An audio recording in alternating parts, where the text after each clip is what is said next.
Welcome back to the Rollup for another awesome conversation, this time with the Chief Product Officer of Nil Foundation, Avi Zurlo. We discussed the idea behind ZK Sharding, whether or not sharding is the next logical move to scale blockchains, the idea of horizontal scaling, as well as the sovereignty versus interoperability debate that has been going on in the zeitgest of crypto Twitter. Hope you guys enjoy, and let's jump right in after a quick word from our amazing sponsors. Welcome aboard on our journey into the singularity. This is the endgame roadmap for Frax and Fraxtal, the new L2 out of the Frax ecosystem that is totally based on fractal scaling. Fraxtal is a modular L2 blockchain built by Frax with modular and fractal scaling in mind. Fractal scaling is based on the Mandelbrot set of fractal images, and it explains how L2s become L3s and the entire app chain lifecycle goes through its evolution. The Frax ecosystem is made of some of the top builders in the space and has stemmed from its OG days of the Frax stablecoin.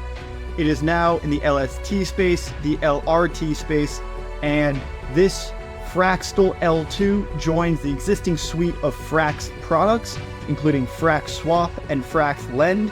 You can see Frax Ferry, the bridge to go from any chain, Arbitrum, Optimism, or mainnet into the Fraxtal mainnet, bridge your tokens, and bring your Frax assets into the Fraxtal ecosystem. Join today to get the best out of Fraxtal. You are still early.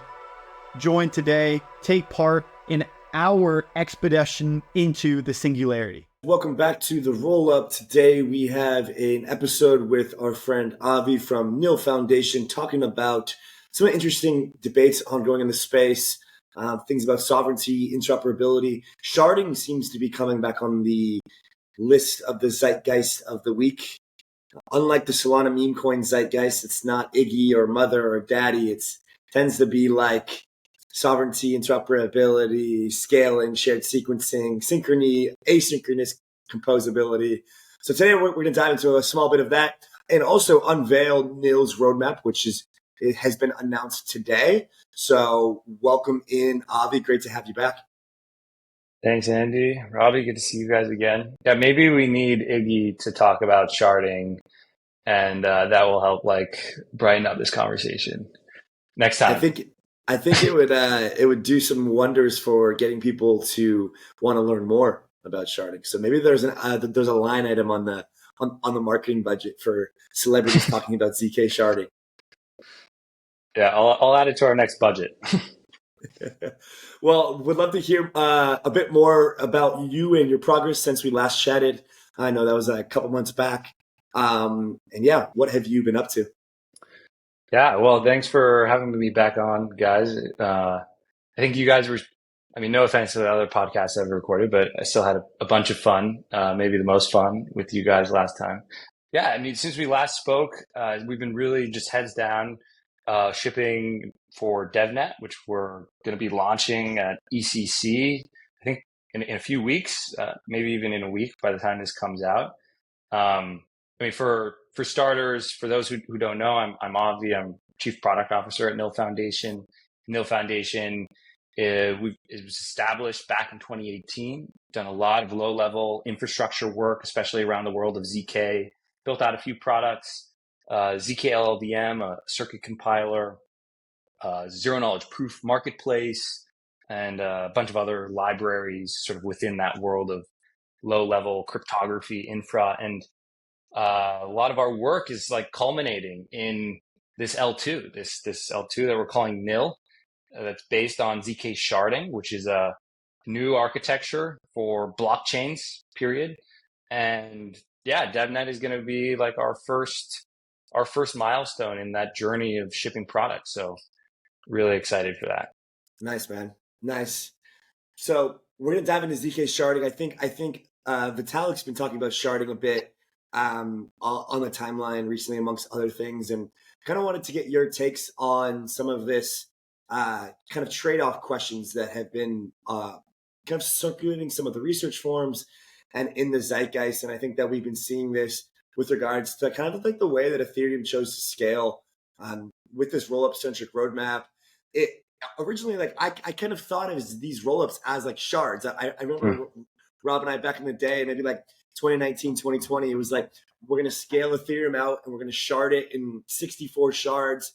Each shard's going to do something. And that kind of dissipated away in a way, but rollups kind of almost filled the gap. And so now we kind of have all these rollups and all these chains. But I think like a big problem that we're constantly seeing is like this interoperability problem. And so you've kind of posed this as like almost a sovereignty versus interoperability on two ends of a barbell. So maybe we can kind of like set the foundation for what that means and, kind of what the state of that question is. Yeah. Okay, great. Yeah, there's a lot to dig in here. And I think you're actually 100% right in that in some ways, in how you look at sharding versus roll-up-centric scaling, they look very similar. And this was actually the point that Vitalik made in one of his most recent blog posts, which was, what is the difference between execution sharding and roll-up-centric scaling? And his claim, in summary, was that they're exactly the same. And he's not wrong, but there's an asterisk in that they're exactly the same from the perspective of Ethereum, right? And from the perspective of Ethereum, sharding and rollups structurally look very similar in how you have, various shards, you have various rollups, they're building blocks independently, they're sending them to one single chain, that's where they're stored and they're verified. But when you take a different view, when you actually look at the view from an end user perspective or from a developer perspective, there's like very clear distinction and divergence in how sharding and rollups feel. And this at a low level is based on the different security assumptions that you make in sharding versus rollups.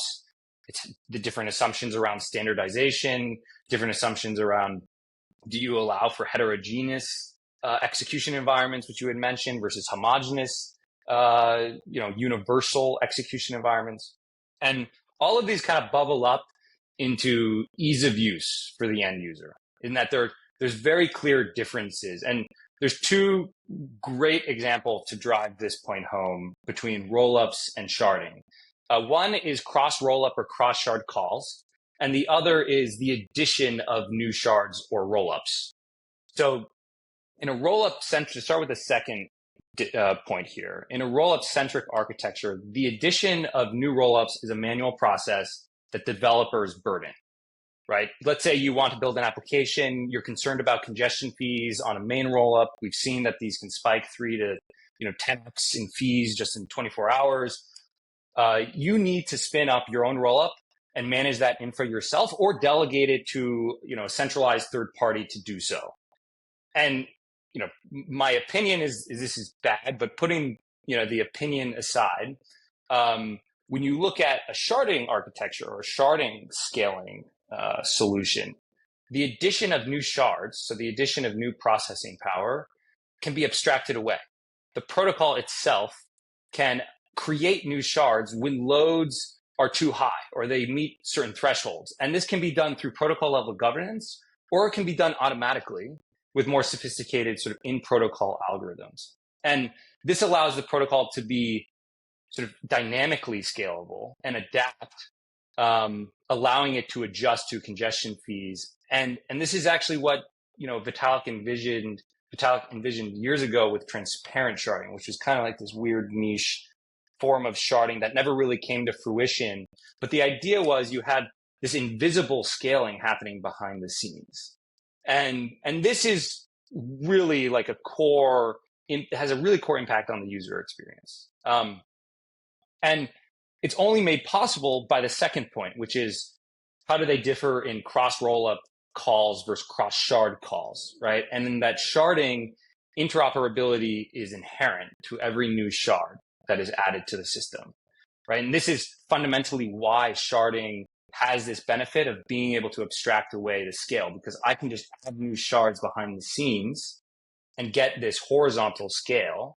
Whereas rollups, when you start a new rollup, by default, this is just an isolated machine, right? State machine. It doesn't have this baked-in interoperability. And there's a lot of really great teams that are working to kind of solve this problem, but it doesn't come without its pitfalls. Why do you think Vitalik chose this path where we could have built these algorithms to abstract away, like adding a new shard, so that it wasn't front facing and manual process. We could have had the inherent interoperability, but instead Vitalik chose, no, we're not going to do the sharding path. We're going to go the roll up path where we have less interoperability, but to your point, maybe more sovereignty. Why do you think Vitalik chose that path versus the sharding path that he had already originally set out? Well, I'm not going to try to answer for Vitalik because I know, like, and I'm not going to try to answer for like the whole Ethereum community, because it wasn't just Vitalik who kind of made the decision to say, okay, we're going to go down like rollup-centric scaling. I mean, if I were to put myself in those shoes, I think it makes a lot of sense, because the important point here with both sharding and rollups was that they're both a form of horizontal scaling, right? And this is 100% the step in the right direction. And you see the sort of vertically scaled, which are kind of traditionally called the monolithic blockchains, they're now trying to go after this modular route, right? And I think actually just today, this is June 20th, I think John Sharp posted like a big article that I skimmed. I didn't read it all, but I think pretty much what he's saying is like, hey, we're all going down this modular route. We're all going down some form of horizontal scaling. I mean, I may be putting words in his mouth, but this was the spirit. And what that means is in modularity and in sharding, you're able to tap into the power of more than one machine, right? And this was kind of, in my view, the cardinal sin of blockchain design when it comes to even Bitcoin and Ethereum, and especially these programmable blockchains, is that they're limited by the processing power of a single full node, right? So that's one single machine that you're getting used. And then in modularity, we said, hey, we're going to actually split tasks of building a block between nodes, right? Now we can have up to 3 full nodes, right, for execution, settlement, data availability. Now, you guys have covered, that there's an even, larger space for tasks to be distributed over full nodes. But you can also go one step further, right? And that's where we see it, in that we need actually more than just the task splitting. We actually need the state splitting. And if we take a global state root and we start chunking it up into sub-state roots, and we do a truly data sharded system, right, where we're cutting this state into these partitions, we get really, really great scale. And we can also do it in a way where we still make use of the modularity benefits that Ethereum has really pioneered with their rollup-centric scaling. So in some ways, it's the best of both worlds, right? We want to get the best of both worlds, and we need both. Gotcha. Okay, so in this model, which you guys are pushing, basically splitting up a Merkle root or a state root across many partitions of shards in a horizontal manner, it brings my mind back to a question that I had from a builder of a L1 who is asking me basically, hey, like, I need to scale this L1. There's 2 choices. Do I make this thing more centralized to scale faster? I am fighting the laws of physics. My speed of light is only so fast. If I have a decentralized validator set across the world, my finality can only be so fast. And I need to centralize this with basically more like either a beefier sequencer for an L2 or bigger, stronger bare metal or a more centralized tech for an L1. So you're saying that, okay, we're going to split these state roots across many shards, a small chunk of it, which when combined has assumedly not much risk of reorg.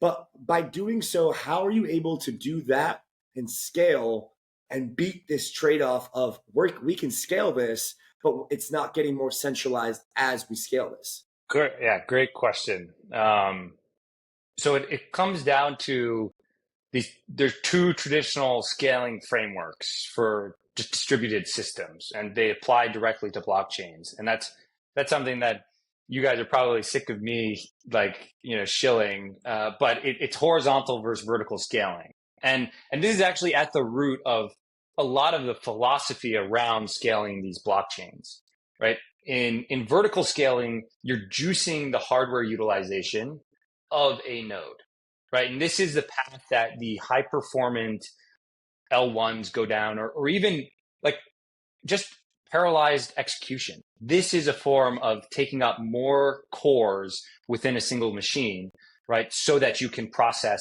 an increasing number of transactions, right? The trade-off here is that you have this centralization vector, right? Like the higher hardware requirements go, the fewer people can actually participate.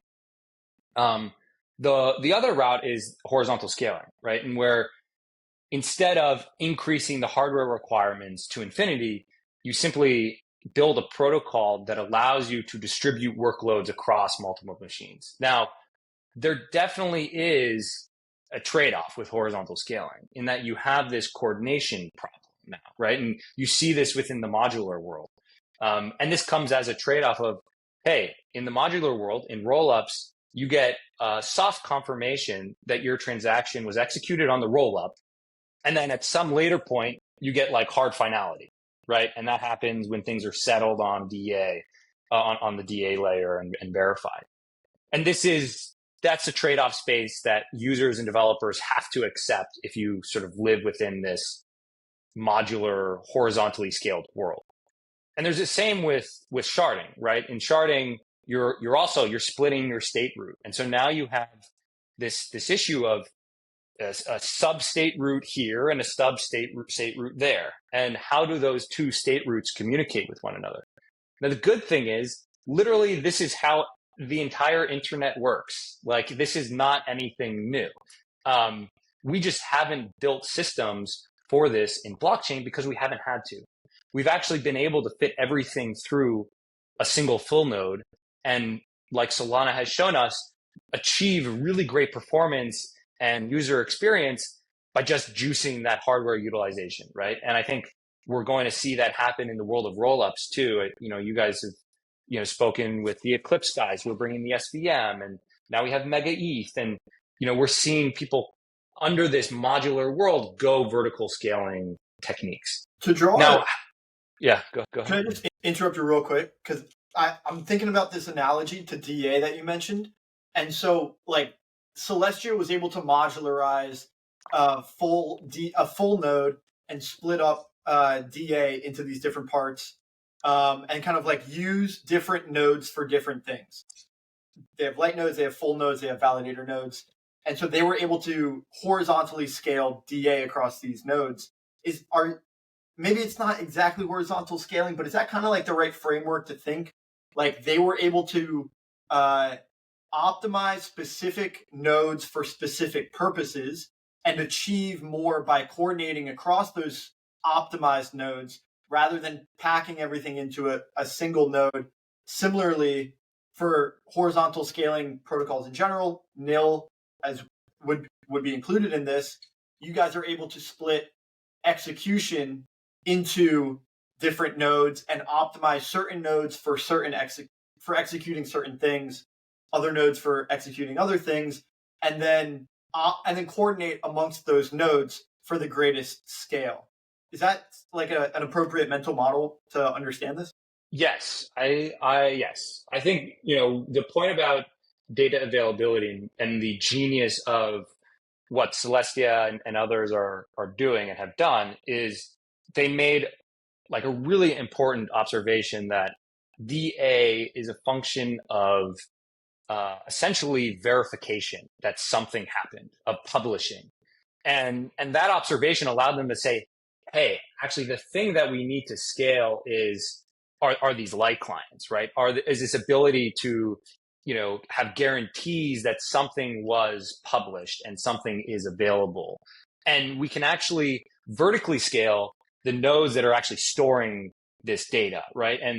And this is, it's an interesting, because like, I think that's actually like a totally different form, right?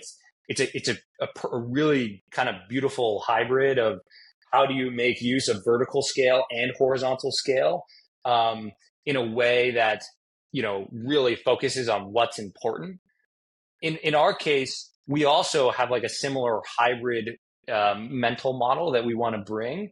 But you're right, like the step one for us is how do we enable horizontal scale through sharding? How do we enable this ability to simply add new shards for execution in such a way that doesn't hinder or even impose any awareness on the developer end user, right? How do we abstract away scale from especially this layer 2 ecosystem, which right now we feel is very much scale is very much in your face, right? And that you have to spin up a new rollup if you want that scale. Yeah. So what I'm gathering is that your vision has been to take this sovereignty and interoperability like trade-off and basically just smack it in the face and try to solve this through one main shard, execution shards for individual horizontally sharded. I almost think of them as additional rollups, but they're not. They're additional shards to Nil, and then you have basically a enshrined interoperability protocol, if you will, to then to basically bake this in.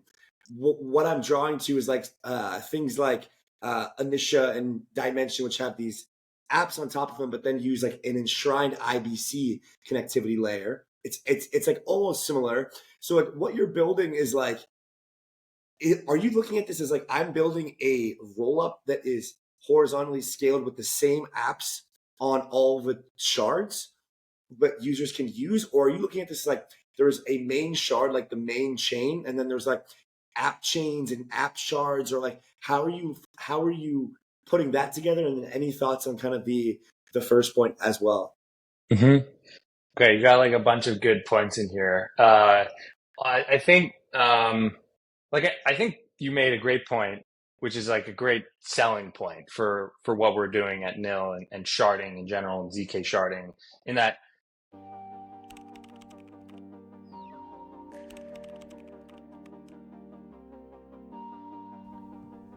Cartesi is your home for app-specific rollups. At the forefront of developing new tools and platforms that enhance the capabilities of blockchain technology, Cartesi enables applications that are flexible and built to scale. Build on a full Linux environment and use traditional software libraries, but in blockchain development.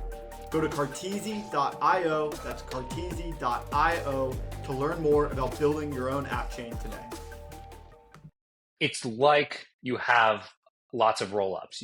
You effectively have the power of thousands of rollups at your service as an application developer. You just don't have to worry about it, right? And this is really the benefit. Now, the description of, okay, what does this architecture actually look like? It's kind of neither, right? It's actually, we have, in any sharded system, right, there's a few core components.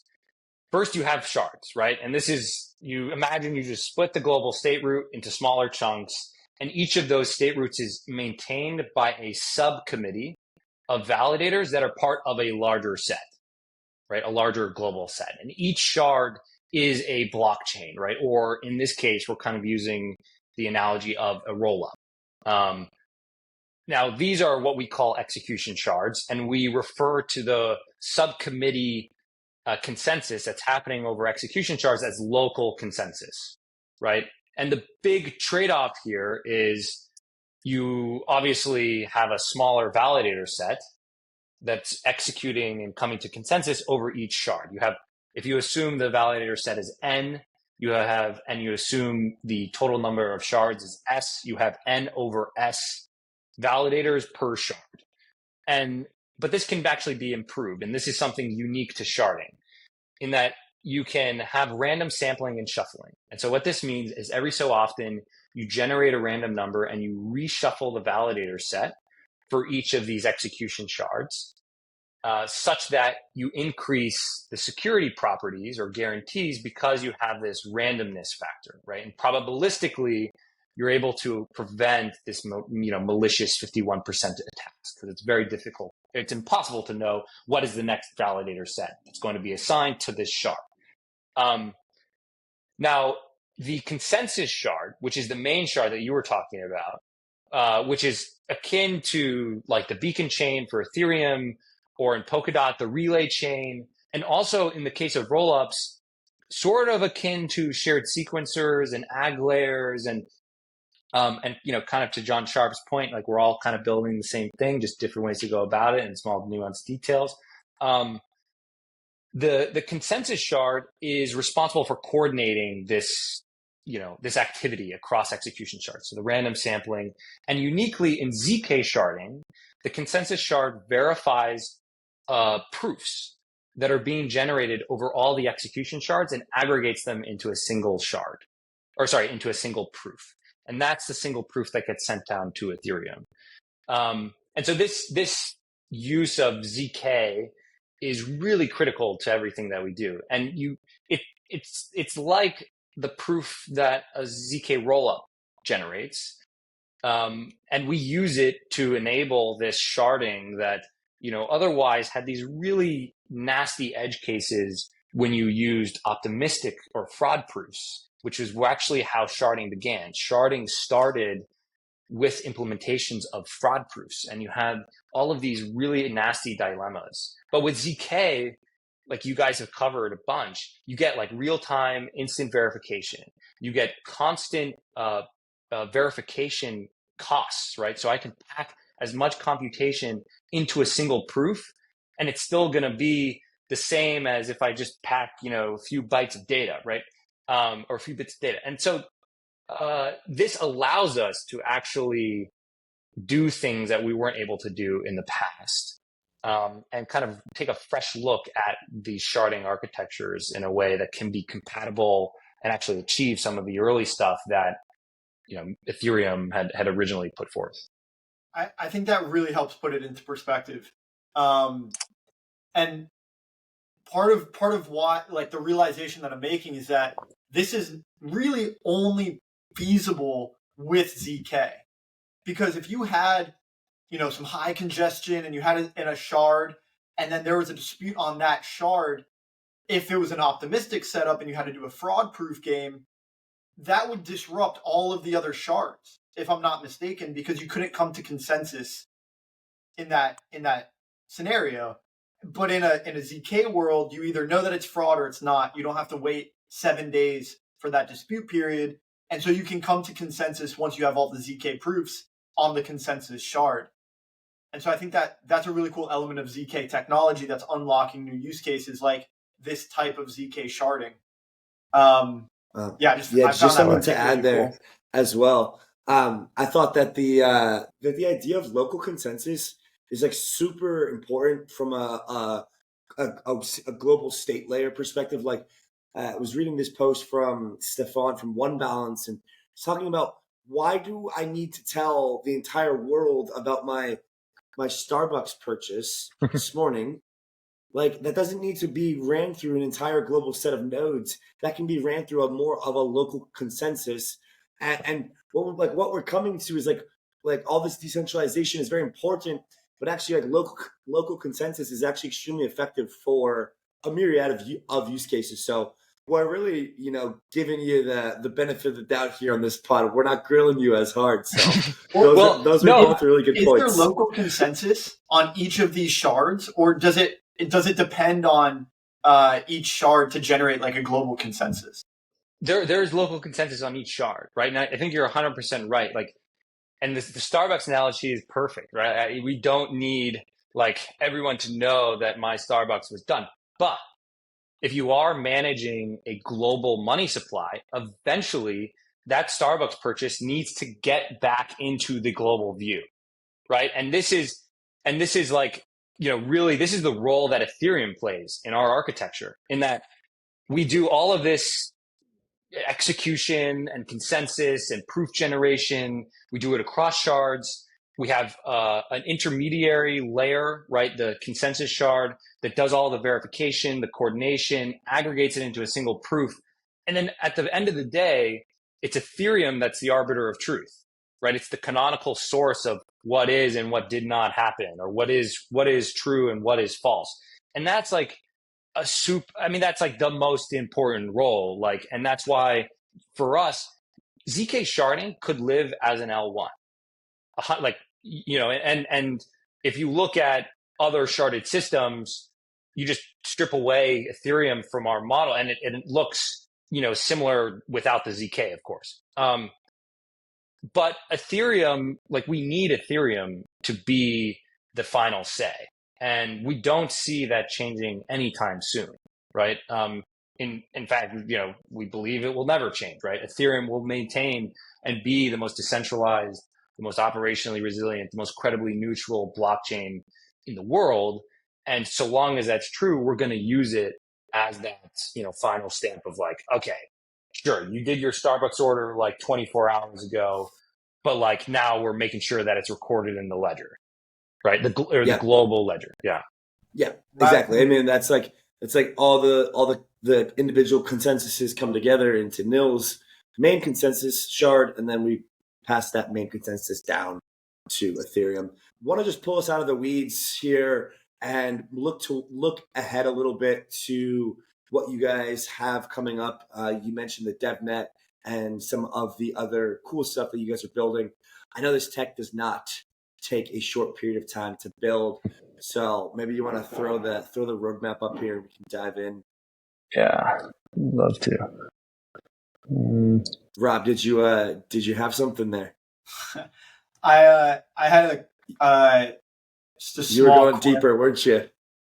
I was. Maybe we can.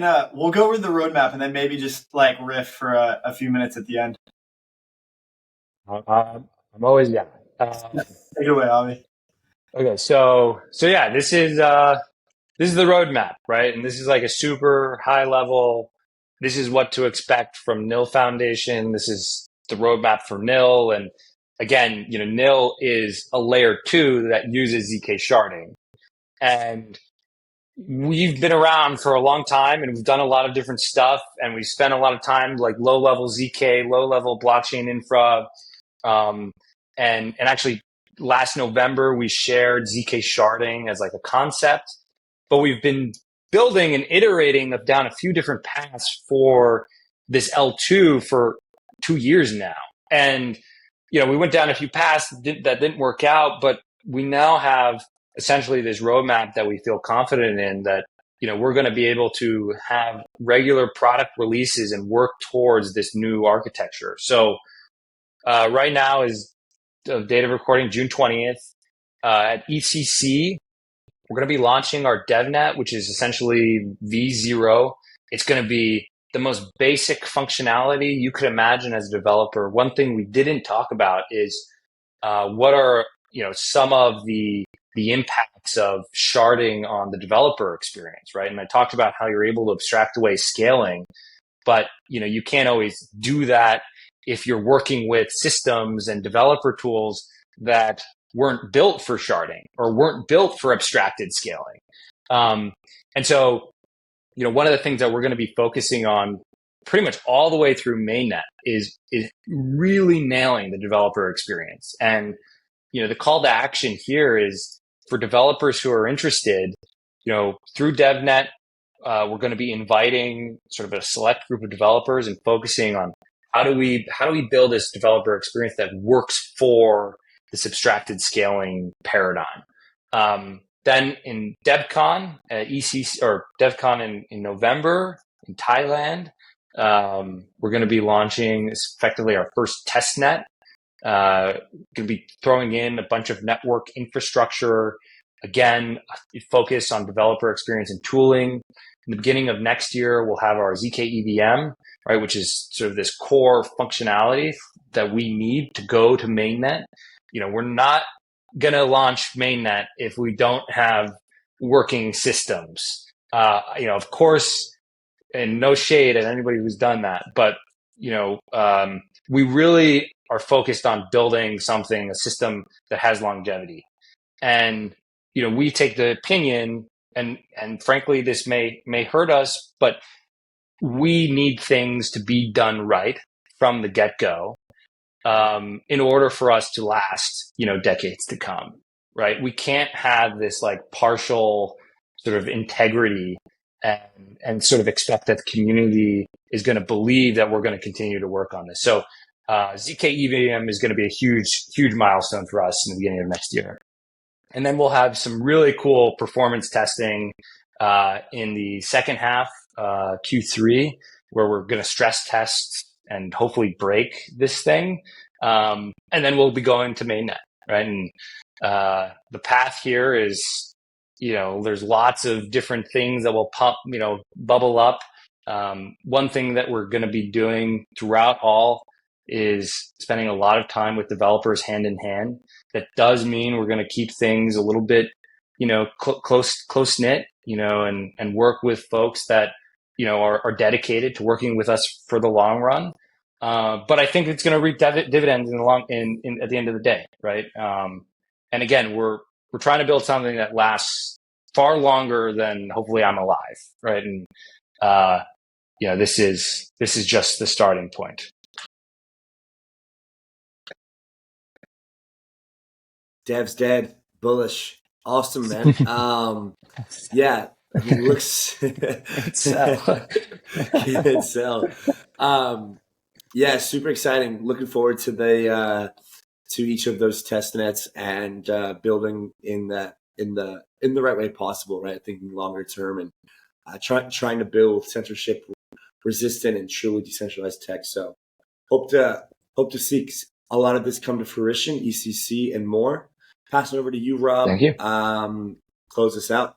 I'm just gonna pass it over to Avi and let him close this out. And I guess to frame that, maybe if you could give us a few ideas as far as how you can inspire some builders to build things on Nil that are not possible on any other chain.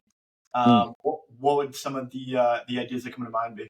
Yeah, this is a great question. And everybody asks it. I mean, it's still a great question, but it's what is possible that isn't possible on other chains?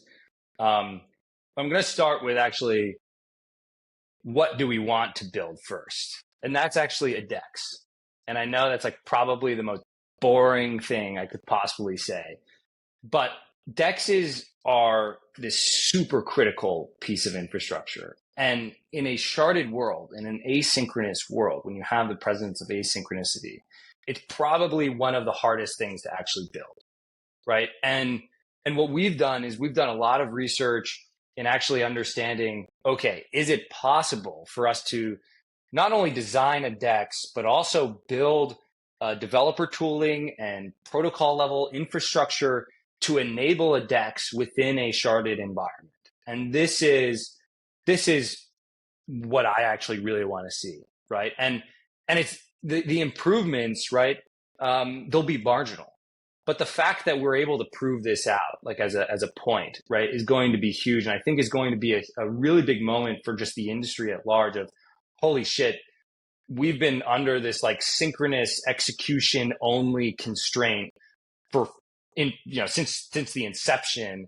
And we actually don't need this anymore. And when that happens, I think we'll have this huge unlock of, oh my God, we can actually explore this new design space of horizontal scale and sharding within these already existing blockchain systems. I really love the other examples are ones that aren't going to be possible long term on these sort of monolithic or vertically scaled or quote unquote single full node chains, right? When you think about AI agents and we look into the future, right, just a couple years from now, and we assume most on-chain activity is happening facilitated through some sort of agent or is actually being sourced from an agent, they're going to be triggering transactions at rates that are far beyond what we could ever imagine, right? And you already see this happening in micro market structures for high frequency trading,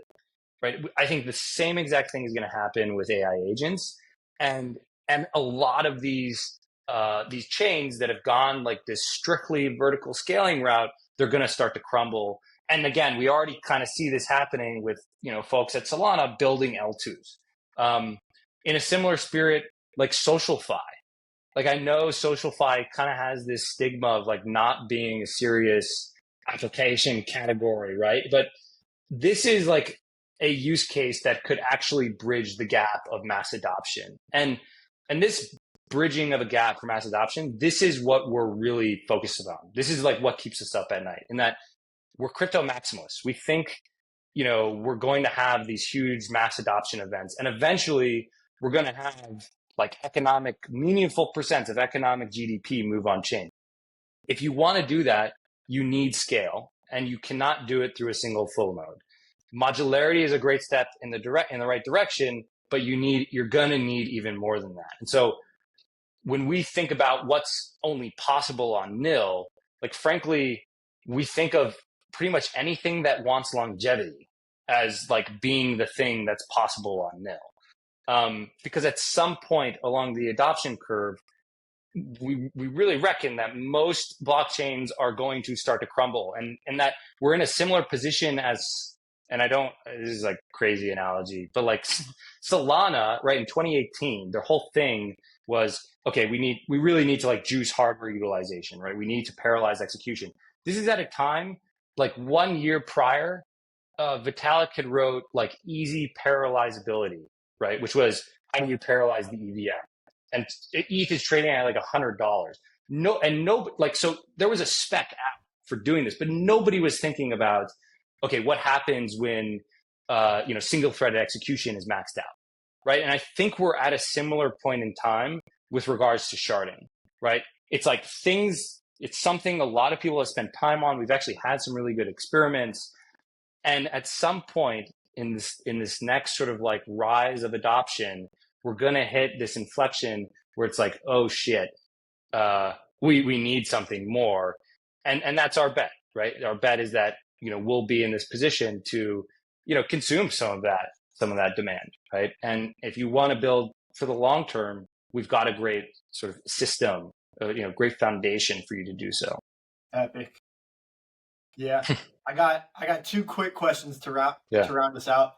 One is, I heard a lot about like local fee markets. I'm curious if, because each shard has its own local consensus, if that's something that is possible on Nil. 100%. Yeah. And it's super easy, right? Like you already have effective these like local fee markets. I mean, you have to, right? You have to do things with pricing, potentially cross shard transactions, or you could just leave it up to the market to decide, right? And I think this is actually something that the shared sequencer world is spending a lot of time thinking about, like folks at Astra and Espresso, and like, how do you like kick back MEV from rollups for cross rollup transactions? And honestly, like, I'm excited to like learn a lot from what they're doing, right? Like and vice versa. But to your point, like, that's already, those local fee marks baked into the architecture, right? So it's super easy for us. Very cool. Yeah, the shared sequencer is like, which rollup does the MEV go to? And then my last question is, because you were like accurately saying how Ethereum is like the last arbiter of truth when it comes to the global state root that ends up trickling down from these shards to L2s down to the L1. And I had to bite my tongue a little bit, because I was like, well, Bitcoin is a pretty good arbiter of truth. It's a pretty robust settlement engine, if you ask me. So I'm gonna leave off by asking if there is a place way, way, way down the road to the right of that roadmap that you shared, where it says mainnet deploys onto Bitcoin and Nil is a Bitcoin rollup, or is that part of the roadmap?